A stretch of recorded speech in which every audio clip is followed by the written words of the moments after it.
SIE cannot protect against the loss of Call of Duty.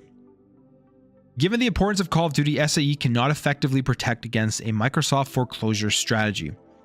In particular, SIE's recent development experience of shooter battle royale games is limited, and its main active shooter franchise is significantly less impactful than Call of Duty.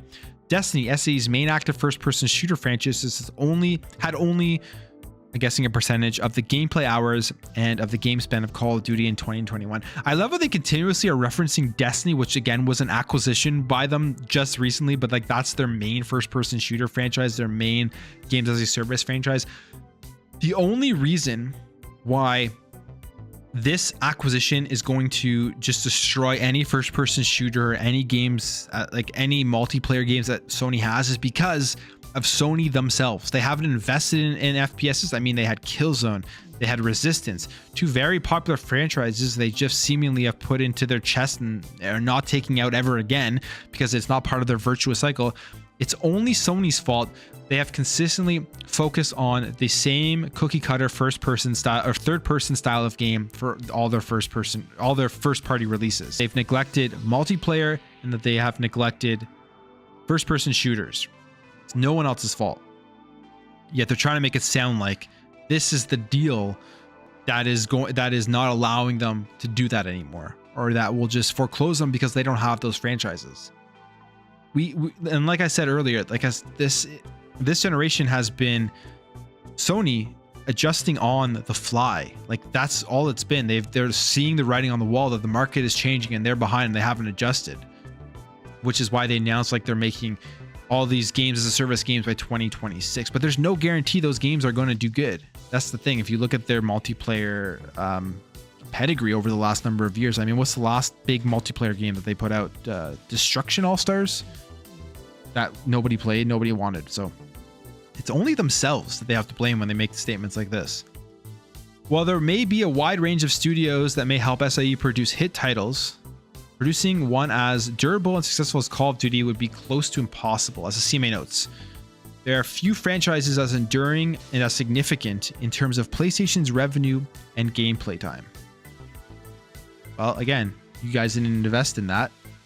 Should have invested more in games as a service games, multiplayer games, on top of all of the third-party stuff that came out, or third-person first-party games that they release. Keep mixing up all of those terms.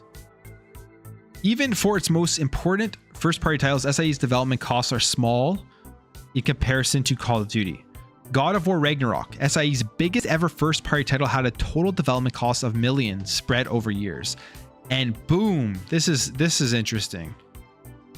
Because again, this kills another argument that a lot of people always like to make, that even Jim Ryan makes, that they can't put their first-party games into subscription services because it costs so much to develop these games. So much. Yet they're saying here, even for its most important first-party titles, SIE's development costs are small in comparison to Call of Duty. So you're telling me Sony has been saying for the last number of years they can't put first-party games into subscription because it would destroy the virtuous cycle, it wouldn't be profitable. But you have Microsoft here that is willing to put Call of Duty on literally every single subscription service available day one. So you got to tell me who's lying here. I've always said that I don't believe Sony for a second they can't put their games into the first party. It doesn't make any sense. Into the subscription. It doesn't make any sense at all. They just don't want to do it because they know they can put out anything first party. Their fan base is going to buy it full price day one, no matter what. That's what they have developed through their many years of incredible marketing and releasing incredible games. They have so much, a lot of people trust no matter what Sony puts out, it's going to be top of the line, 10 out of 10, best game of the year type of thing. And to be fair, they've built that themselves because they've made incredible first party games.